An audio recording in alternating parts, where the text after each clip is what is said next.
தமிழ்நாடு சட்டப்பேரவை தேர்தல் நெருங்கிக் கொண்டிருக்கின்றது. பிரச்சாரங்கள் உச்சகட்டத்தில் இருக்கின்றன.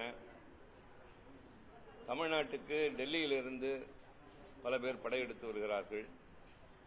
இந்தியா முழுவதும் பல மாநிலங்களை தங்களுடைய பலத்தினால் பல்வேறு யுக்திகளினால் ஆக்கிரமித்த பாரதிய ஜனதா கட்சி தமிழ்நாட்டிலும் கால் வைக்க முயற்சி செய்கிறது. அதை தடுப்பதற்கான எல்லா முயற்சிகளிலும் திராவிட முன்னேற்ற கழகத்தின் தலைமையிலான மதசார்பற்ற முற்போக்கு கூட்டணி முழு மூச்சுடன் களத்திலே இயங்கிக் கொண்டிருக்கின்றது. அதற்கு பல்வேறு காரணங்கள் இருக்கின்றன. இந்த தேர்தலில் எங்களுடைய கூட்டணி வெற்றி பெறும் என்ற முழுமையான நம்பிக்கை இருக்கிறது.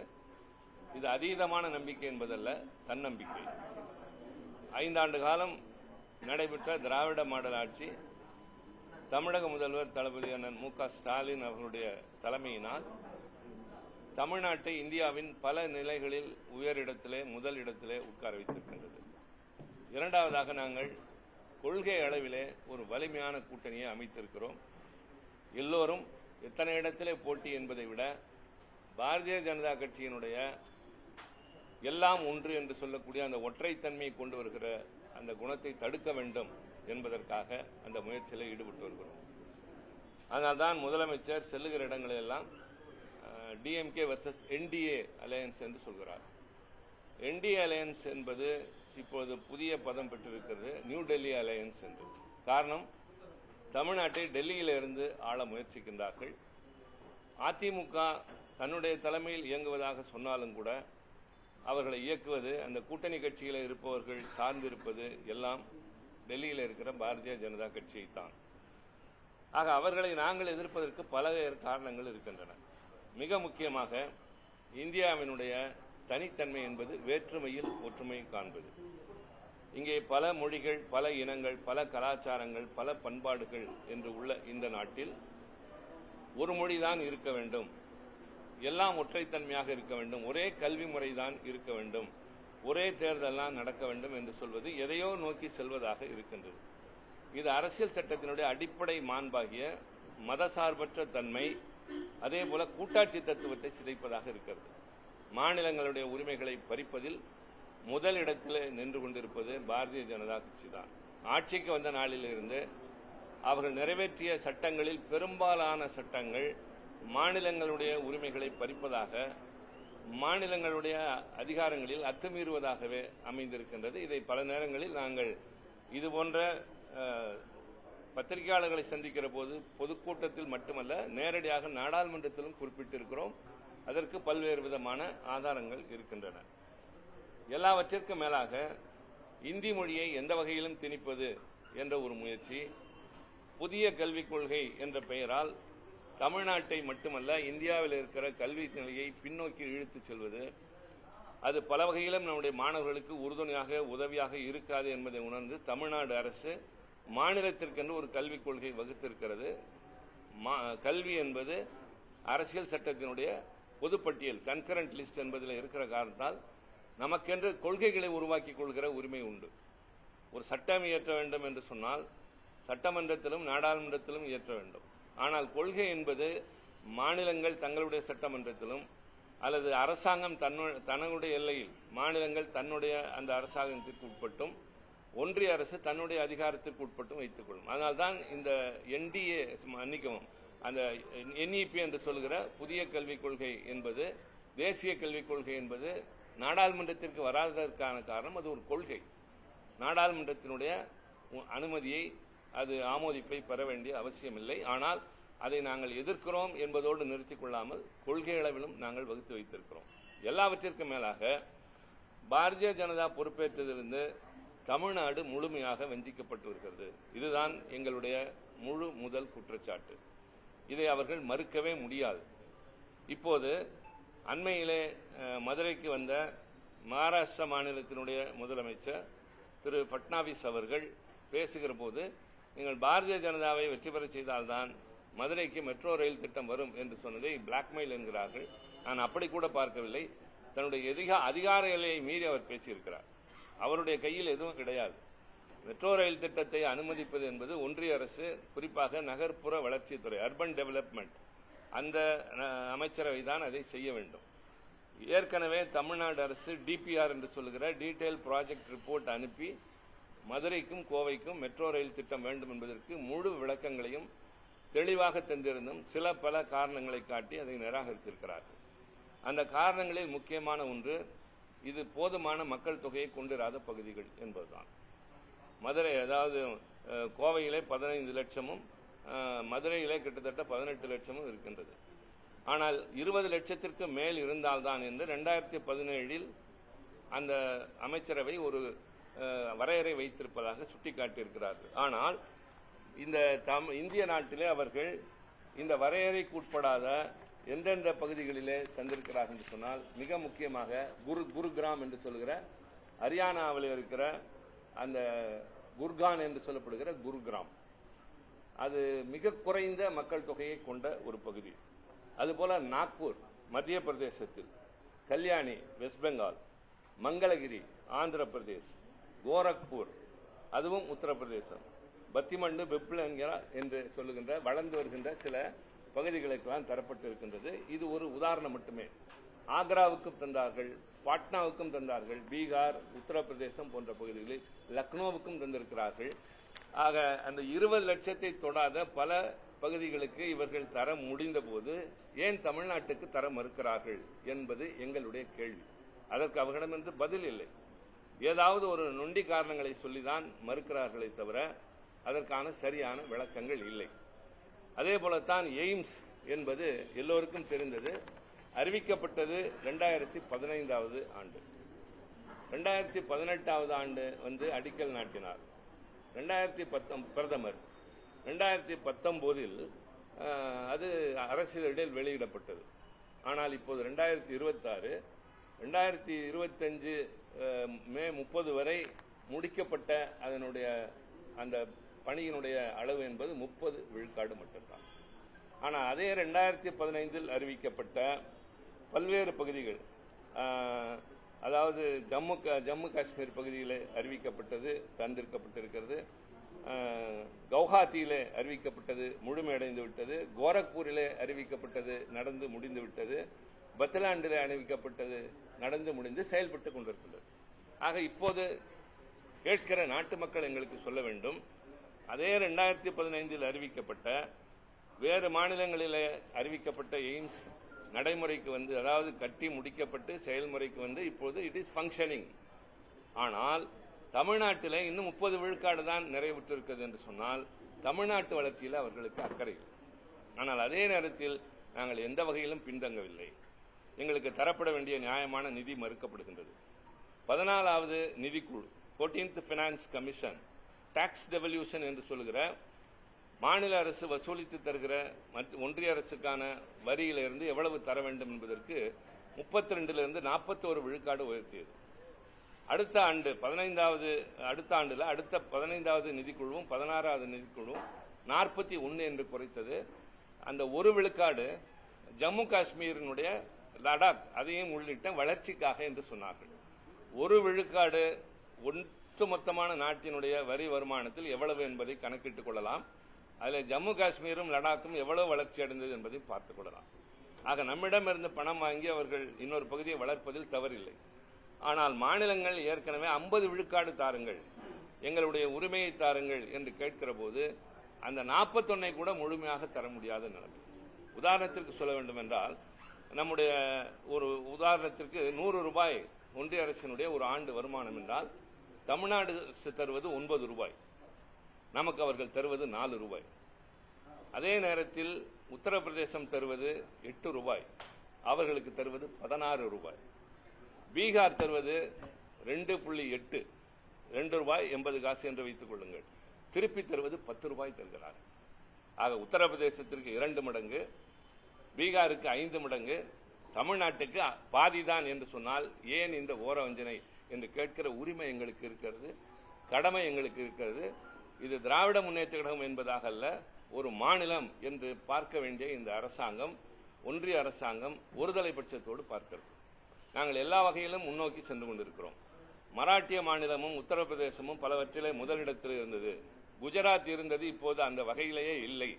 குறிப்பாக சிறு குறு தொழில் என்று சொல்வதில் மராட்டிய மாநிலத்தை விட தமிழ்நாட்டில் இன்றைக்கு நாங்கள், அதாவது ரொம்ப அருமையான தகவல், இந்தியாவினுடைய மொத்த ஏற்றுமதி அல்லது இந்தியாவினுடைய மொத்த வரி வருவாய், ஜிடிபி என்று சொல்லக்கூடிய மொத்த வருமானம், அந்த வருமானம் என்பது அதில் 40 விழுக்காடு சிறு குறு தொழில்கள் தருபவை. சந்திராயன் 3 போன்ற முக்கியமான துறைகளிலே அவர்கள்தான், இராணுவத்திலே செய்யப்படுகின்ற பல அவர்களால் தான் செய்யப்படுகின்றன. அந்த துறையை அவர்கள் ஊக்கப்படுத்துவது இல்லை. பெரும் தொழிலதிபர்கள் இவர்கள் ஊக்கப்படுத்துகிற அம்பானியோ அதானியோ கூட இந்த அளவிற்கு அரசாங்கத்திற்கு ஜிடிபியில் பங்கு கிடையாது.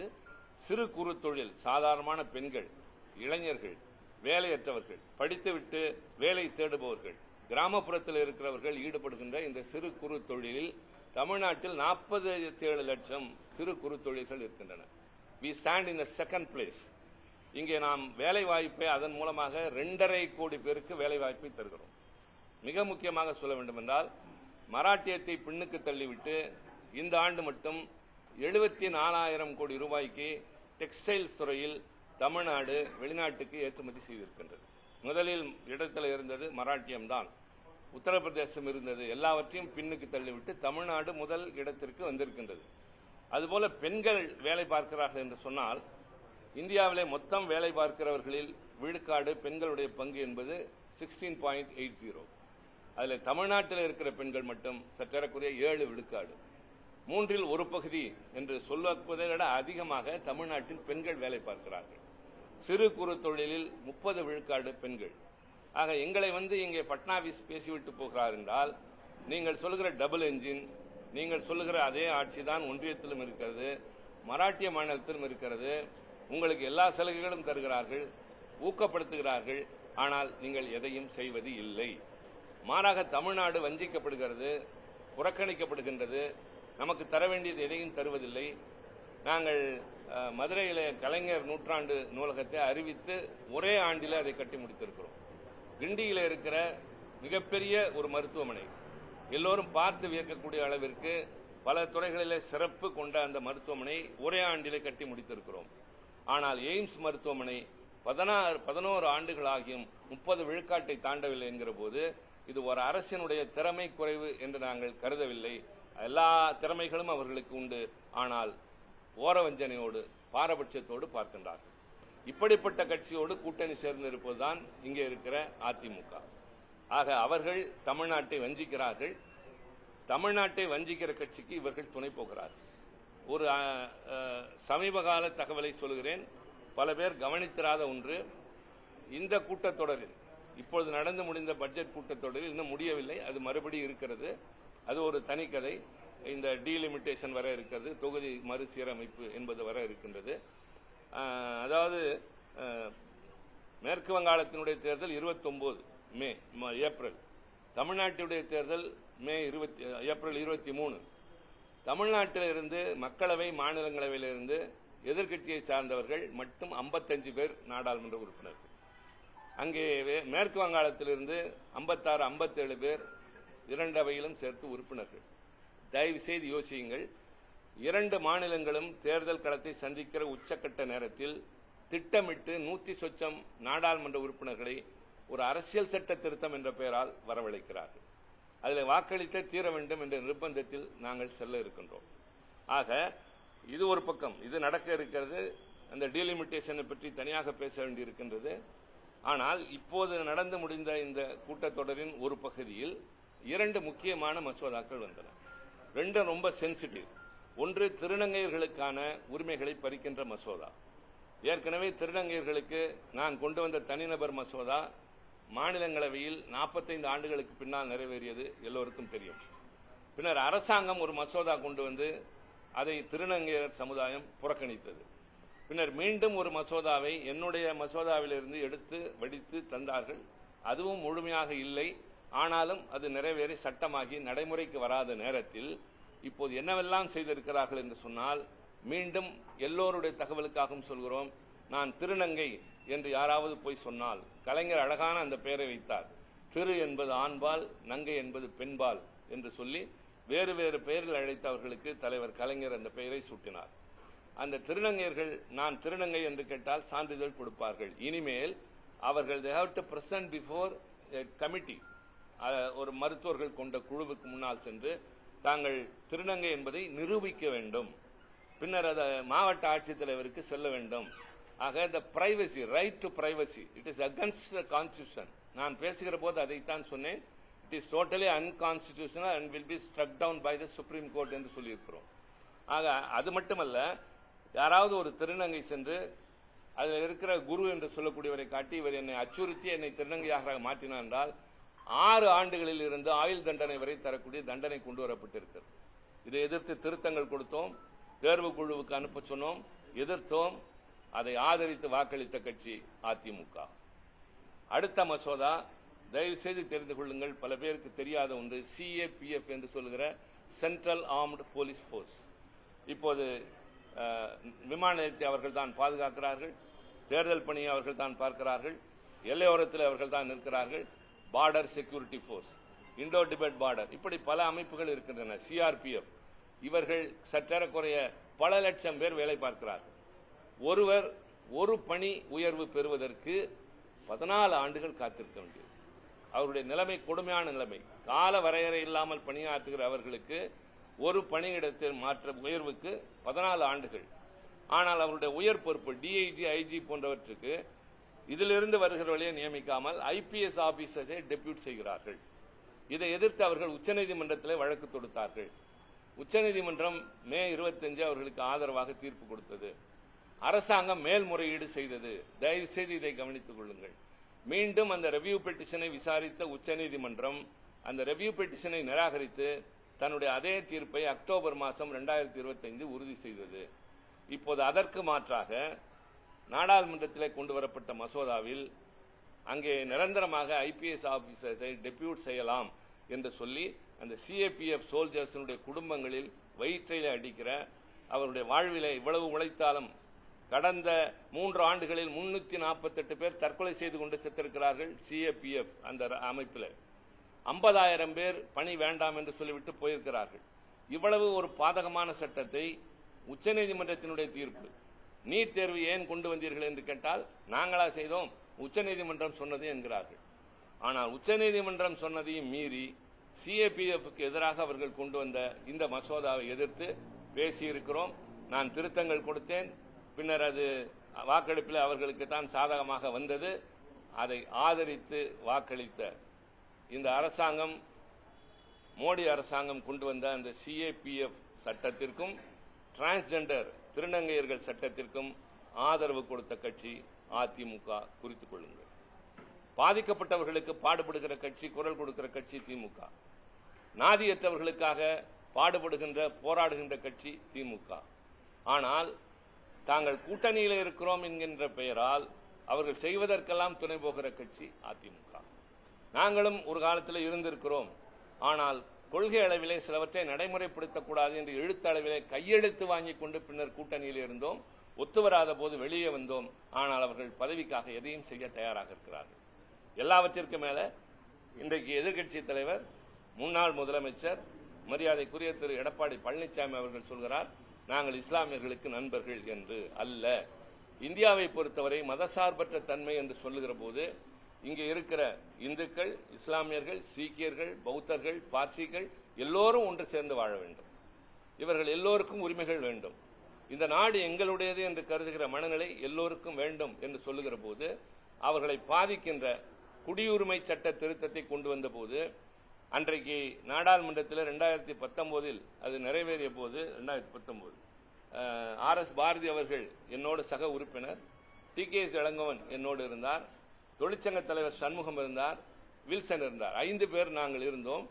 அதில் இஸ்லாமியர்களுக்கு குடியுரிமை தாருங்கள்.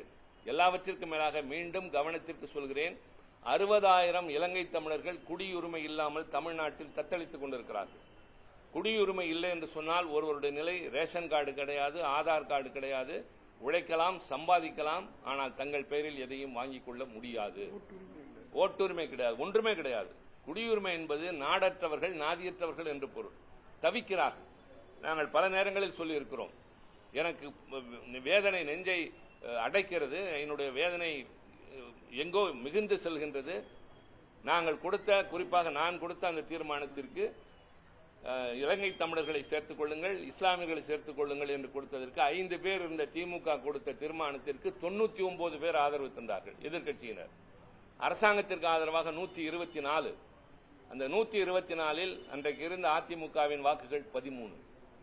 அந்த 13 இந்த பக்கம் வந்திருந்தால் ஒற்றை வாக்கு வித்தியாசத்தில் இஸ்லாமியர்கள் அமைதி வாழ்வு பெற்றிருப்பார்கள். 60,000 இலங்கை தமிழர்களுக்கு வாழ்வு கிடைத்திருக்கும். இதை மறுக்க அவர்களால் முடியாது. ஆதாரம் என் கையிலும் இருக்கிறது, நாடாளுமன்ற குறிப்பிலும் இருக்கின்றது. ஆக கொள்கை அளவிலே சில முடிவுகள் எடுத்தால் அது மக்களின் நலனுக்காக, சில பிரிவுகள் பாதிக்கப்படக்கூடாது என்பதற்காக. அரசியல் என்பது யாருக்காக? மக்களுக்காக, இந்த நாட்டில் இருக்கிற பல்வேறு பிரிவினருக்காக, உழைக்கிறவர்களை உயர்த்துவதற்காக. ஆனால் கூட்டணி என்ற பெயரால் பாதகங்கள் எல்லாவற்றுக்கும் துணை போய்விட்டு இன்றைக்கு எந்த முகத்தோடு வந்து எங்களை ஆட்சியில் அமர்த்துங்கள் என்று அவர்கள் கேட்கிறார்கள். நாங்களும் கேட்கிறோம். 5 ஆண்டு கால ஆட்சியில் எங்கள் சாதனைகளை பாருங்கள். மகளிருக்கு, இளைஞர்களுக்கு, குழந்தைகளுக்கு, மாணவர்களுக்கு, உழைப்பவர்களுக்கு, உழைக்க வடிகற்றவர்களுக்கு, உழவர்களுக்கு, வயதான எல்லோருக்குமான திட்டங்களை எல்லோருக்கும் எல்லாம் என்று சொன்னோம். The inclusive growth, that is Dravidian model. Inclusive growth என்பது எல்லோருக்கும் எல்லாம் என்று சொல்லி நாங்கள் கொடுத்த 1,31,00,000 உரிமை தொகை என்பது எல்லா கட்சியினருக்கும் தான் போய் சேர்ந்தது. நாங்கள் பாரபட்சம் பார்க்கவில்லை. எங்கள் கட்சிக்குத்தான் என்று எதையுமே செய்யவில்லை. அதுபோல விடியல் பயணம் என்று கொடுத்தோம். மோடி அவர்கள் எதிர்த்திருக்கிறார். மெட்ரோ ரயில் என்பது பாதிக்கப்படும், இதுபோல இலவச பயணங்களால் என்றால் என்னாகும்? எதிர்காலத்தில் விடியல் பயணத்தை கூட நிறுத்தலாம். இவர்கள் வாக்குறுதி தருகிறார்கள், சாத்தியமில்லாதையெல்லாம் பேசுகிறார்கள் என்று கூட நான் சொல்ல மாட்டேன். யாரோடு இருந்து கொண்டு இதையெல்லாம் சொல்கிறீர்கள்? யார் இதையெல்லாம் எதிர்க்கிறார்களோ அவர்களோடு இருந்து கொண்டு சொல்கிறீர்கள். ஆக பேசுவதற்கு நிறைய இருக்கின்றது. ஆனால் இந்த உங்களுடைய இப்போது நான் சந்திக்க கிடைத்த இந்த வாய்ப்பின் மூலம் சொல்ல விரும்புவது, திராவிட முன்னேற்ற கழகத்தின் தலைமையிலான ஆட்சி 5 ஆண்டு காலத்தில் a successful administration we have. நிதி ஆயோக் என்கின்ற அமைப்பு சொல்லியிருக்கிறது, இந்தியாவிலே பல துறைகளில் மதிப்பீட்டின் அளவிலே அவர்கள் எந்த அமைப்பையும் எந்த கட்சியும் சாராதவர்கள், எந்த அரசாங்கத்தையும் சாராதவர்கள், நாட்டிலே எந்த மாநிலம் எந்த அடிப்படையில் வளர்ந்திருக்கிறது என்பதை துல்லியமாக கணக்கெடுக்கக்கூடியவர்கள்.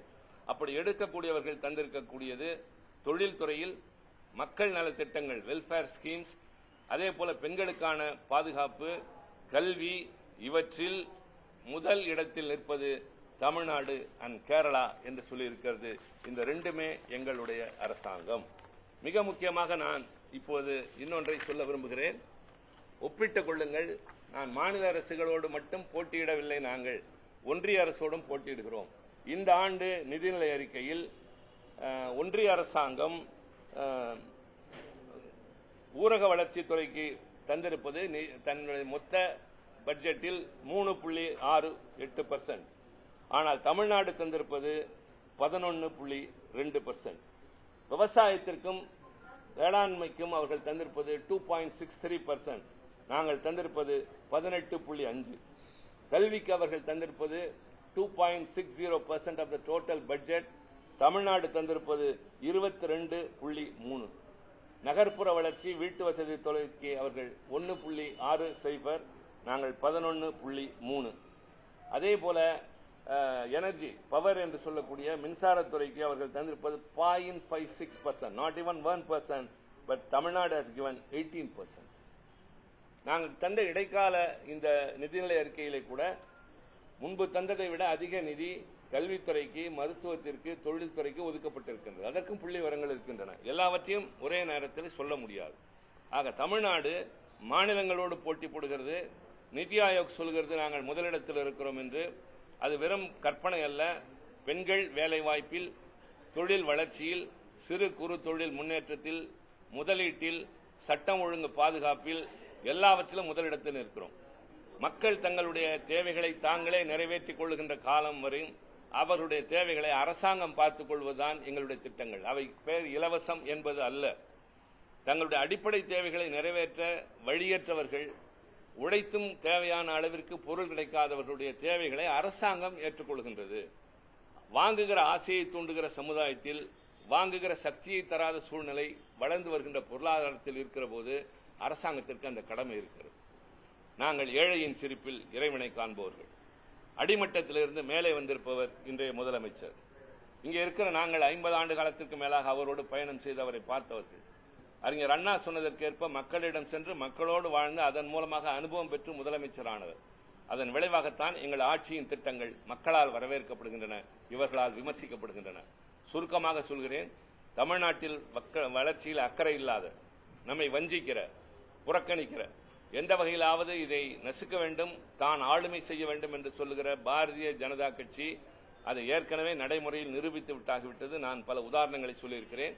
அந்த கட்சியோடு சேர்த்து அதிமுக வலம் வருகின்றது, பல வாக்குறுதிகளை தருகின்றன. ஆனால் இவர்களோடு இவ்வளவு காலம் இருந்து எல்லா பாதகமான சட்டங்களுக்கும் உறுதுணையாக இருந்துவிட்டு எந்த முகத்தோடு வருகிறார்கள் தெரியாது. ஆனால் நாங்கள் நல்லது செய்திருக்கிறோம், நாட்டை முன்னேற்றி இருக்கிறோம், பல வகையிலே போட்டி போட்டு நிரூபித்து காட்டியிருக்கிறோம். தமிழ்நாடு நம்பர் 1 பல துறைகளில் என்ற பெயர் வாங்கியிருக்கிறோம். மீண்டும் மக்களை நாடி செல்கிறோம்.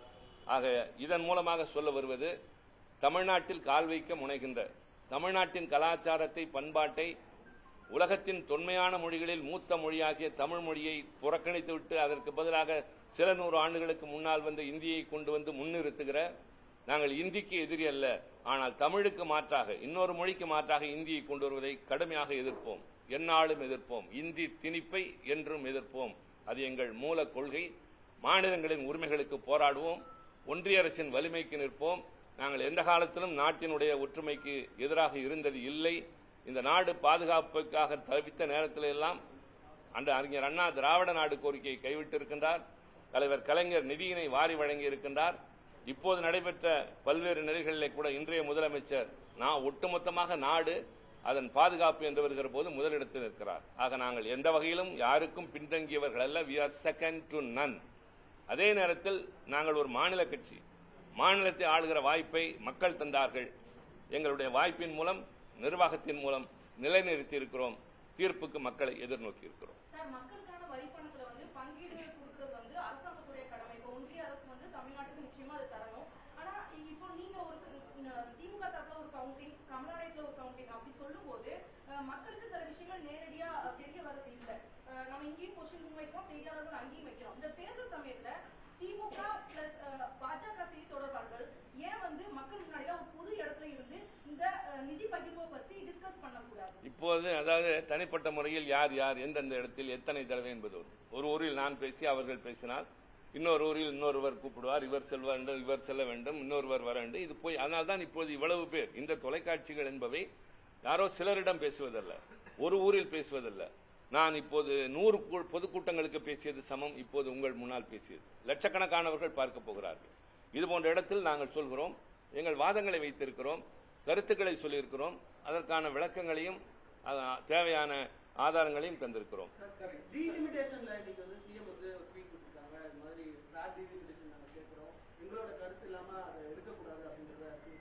எஸ், நாங்க முதலமைச்சர் வழிகாட்டுதல் என்படிதான் வர இருக்கிற 16, 17, 18 நடக்க இருக்கிறோம். அனைத்து கட்சி கூட்டத்தை அவர்கள் கூட்ட வேண்டும். What will be the formula என்பதை எங்களுக்கு விளக்க வேண்டும். அது ஏற்புடையதா என்பதை சொல்ல வேண்டும். மிக முக்கியமாக கருத்தில் வைத்துக் கொள்ளுங்கள், அவர்கள் என்னென்ன காரணத்திற்காக இதை செய்கிறார்கள் என்பதற்கு அது அங்கே நாங்கள் பேசுகிற போது சொல்வோம். இப்போதே we don't want to reveal the strategy or diplomacy. அதாவது இப்போது ஒரு அரசியல் சட்ட திருத்தம் நிறைவேற வேண்டும் என்றால் more than 50% of the total strength and 2/3 of those who are present and voting. இதுதான் நிலைமை. பார்த்துக்கோ என்ன நடக்குதுன்னு சொல்லி எங்களுடைய நிலை என்ன என்பதை எங்களுக்கு முதலமைச்சர் வழிகாட்டுவார். அங்கே நாங்கள் அதை எதிர்க்கிறோம்.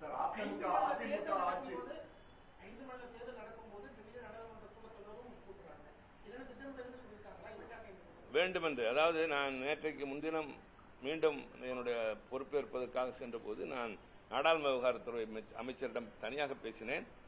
ஏன் இதை நீங்கள் ஒரு 15 நாள் கழித்து, அதாவது 29க்கு பின்னால் வையுங்கள், வாக்கெடுப்புக்கு முன்னால் கூட நீங்கள் நடத்தலாம் என்று சொன்னேன். ஆனால் அவர்கள் அதை முற்றிலுமாக மறுத்துவிட்டார். அவசரம் ஒன்று, இந்த ஸ்கை ஒன்ட் ஃபால் டவுன். 3 ஆண்டுகள் இருக்கின்றன அடுத்த தேர்தலுக்கு. டீலிமிட்டேஷன் கமிஷன் அமைக்க வேண்டும். You have to redraw the boundaries of the கான்ஸ்டிட்யூன்சிஸ்.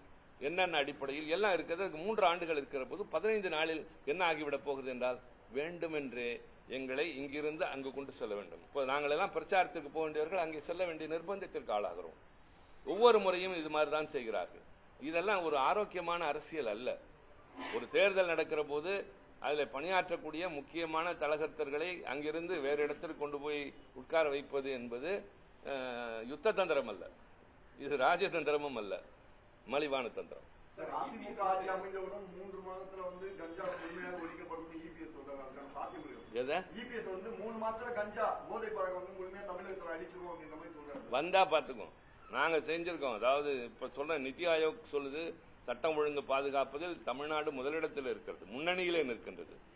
நாங்க we are doing everything the best. நீங்க யூபியில போய் எடுத்துக்கோங்க, என்ன நடக்குதுன்னு பாருங்க, பீகார்ல என்ன நடக்குதுன்னு பாருங்க, எந்தெந்த மாநிலத்தில் அவங்க ஆளுகிற மாநிலத்தில் எவ்வளவு பாதங்கள், மகாராஷ்டிராவில் போய் பாருங்க, என்னென்ன கொடுமைகள் என்பதை சொல்லலாம். எனக்கு நேரம் இல்லை, உங்களுக்கு நேரம் இல்லை. You cannot carry everything which I say here like a public meeting.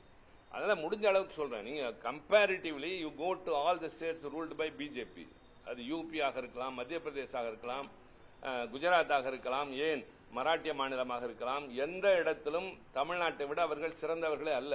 நாங்கள் மிகச்சிறப்பாக பண்ணுகிறோம். அவர் சொல்றாருன்னா வந்தா வரட்டும், வர முடியாது, வந்தான் தான் சொல்றாரு. நாங்க இருந்து காட்டியிருக்கிறோம்.